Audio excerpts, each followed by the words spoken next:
Have you ever heard of the War of 1812? Probably not. It's a forgotten war, a minor conflict no more than a bleep in history. But those who lived through it, the War of 1812 was nothing but minor.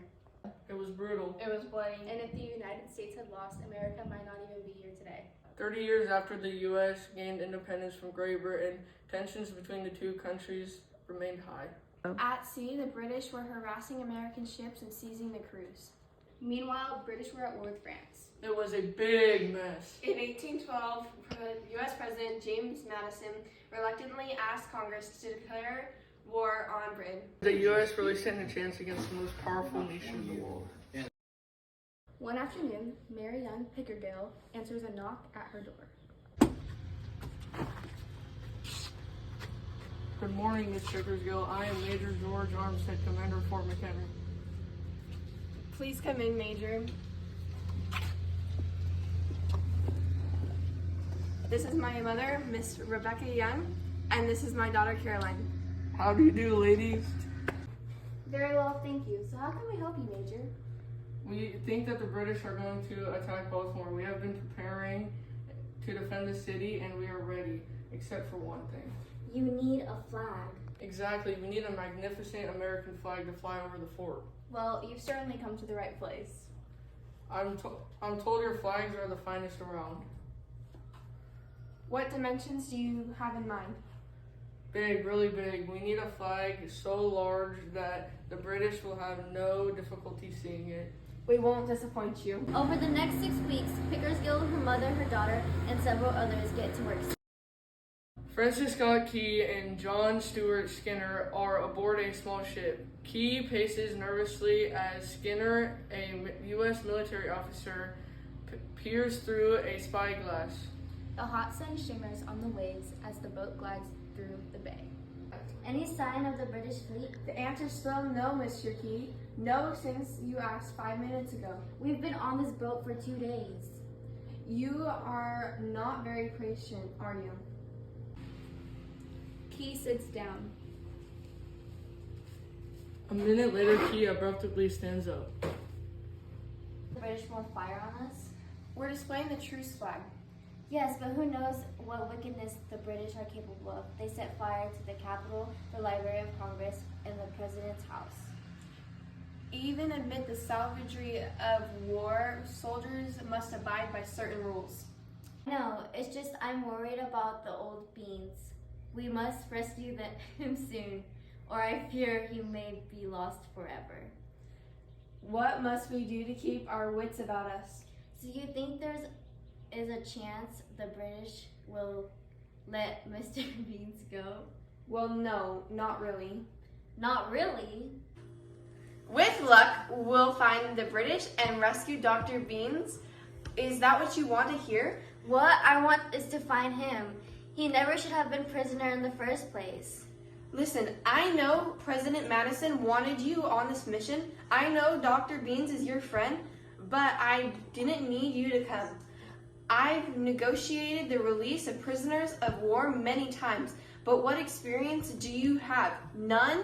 You will only get in my way. I won't get in your way. Look! The Tonnant, the British ship where Beans is being held prisoner. Prepare to pull aside along the Tonnant. Skinner and Key are brought aboard the enormous British ship. 2 officers in stiff military uniforms greet them. Well, well, American guests, how thrilling. 2, what do we owe this pleasure? The President sent us to negotiate the release of your captive, Dr. Beans. I see. Skinner and Key look around the grand warship. It is in a buzz with activity. Sailors and soldiers busily load cannons, consult maps, and adjust sails. Something's up. Indeed. I'm afraid you've come at an unfortunate time. We are preparing for an attack on... Attack? What attack? Let's discuss this like gentlemen, shall we? The Americans and the British dined together in Admiral Cochane's elegant cabin. The men eye each other suspiciously over meat, stew, and crusted bread. They're quite busy aboard the Tonnant today. We are getting ready for... More wine, gentlemen? Now, let's get to the real reason that you're here. Yes, why should we release Dr. Beans? He attacked the British soldiers. Attacked? Hardly. Those soldiers barged into his house. I fail to see your point. The whole thing is a misunderstanding. I know Dr. Beans well. He's an old man beloved in his community. A good doctor does not such a man deserve to languish in prison. How dare you? Did you know he cared for injured British troops when they passed through his town? Here. Those troops have written papers of support for him. Ross and Cochrane look over the letters. It seems Dr. Beans acted charitably towards our men. But General, we must not let him go, not right before Baltic. Because he treated British soldiers so kindly, we will treat Dr. Beans kindly. He is free to go. Excellent. That was easy. A soldier leads Key through the ship's underbelly. Key holds a handkerchief to his nose to block the stench of the stuffy air. Hey, Beans, wake up! Go. Beans hunched on a crate, lifts his head. Doctor, are you alright? Key, is it really you? I've come to free you, my old friend. My goodness, man, haven't you been given a change of clothes, decent food?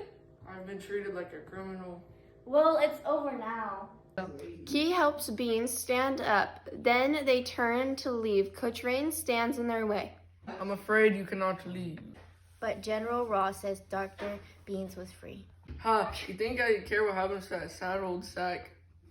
I don't understand. We can't let you go, you know too much.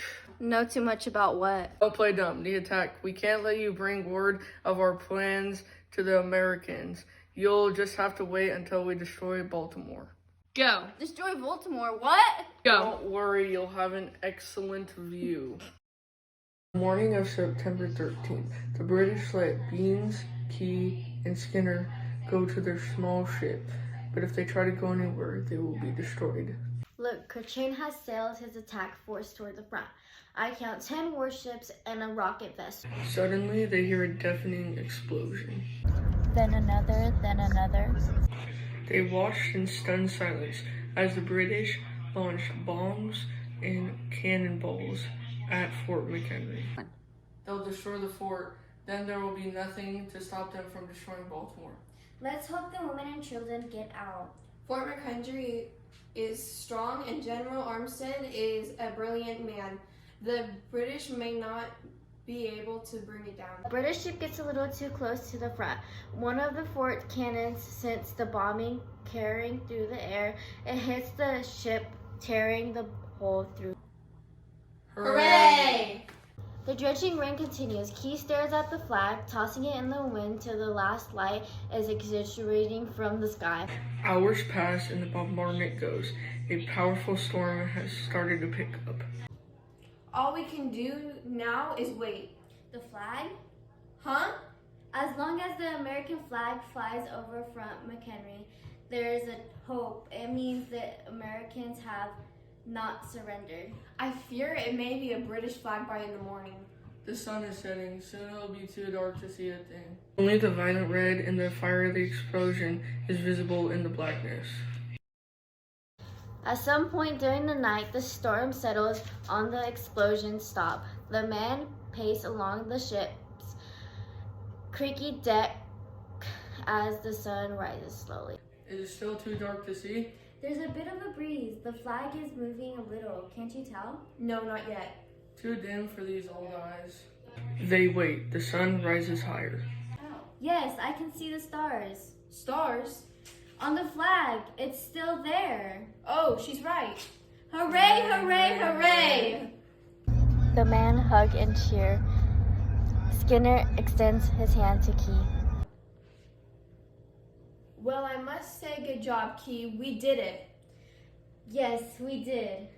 So long, Cochrane. Go back to Britain, you fool. I need a pen. What's wrong? Nothing, I want to write something down. The only paper key they can find is used in the envelope. Oh, say, can you see? The words I scrolled on the back of the envelope that morning 200 years ago became a poem, which I called Defense of Fort McHenry. It published in a pamphlet and set to the tune of a popular song. It caught on quickly, soon the whole city of Baltimore was singing it. And in 1931, it became a national anthem of the United States. And in 1931, it became a national anthem of the United States.